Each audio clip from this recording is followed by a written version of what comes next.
听到有那个声音了，咕嘟咕嘟咕嘟，哗啦哗啦哗啦响，吓人吗？你说？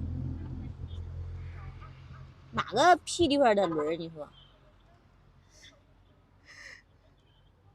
谁的车？俺家的车，涛的车。嗯，这个能掉下来也真是醉了。对，掉下来了。皮带轮，皮带轮哦。柴油 V90。没事，继续先行。不行。然后靠了边以后呢，然后那个他就那个掉下来一个轮子。吓人吗？你这样？这个轮子肯定是裂了。对对。还掉下来一个轮子。发动机一响，然后那个刚好幸好靠了边以后呢，砰嚓一下就掉一个轮子下来了。他这个别人已经掉了好，我也是感觉掉了好比开走安全。机头下面掉下来，我也不知道是哪上面的轮子。它皮带的轮。这跟你说那个皮带轮啊，这个呢，就这个轮呢，这底下那个，底下呢？那要这要怎么装上去？这个底下轮。正是皮带。皮带轮。长颈轮哦，这个轮子叫长颈轮用途，就是皮带。长颈轮。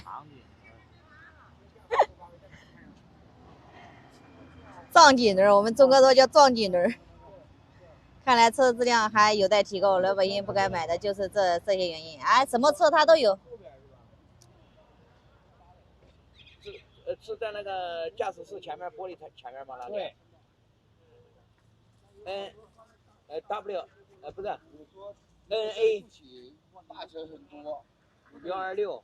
跑到的前面那边786。他说的想旁边那个哦，吊起来对。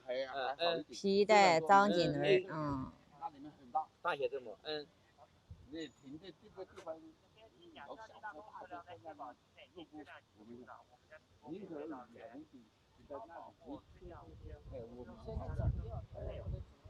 在的。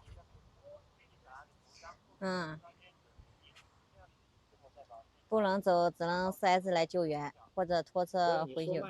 咋回事啊？我讲是皮带问题，对，还是3个讲的对啊。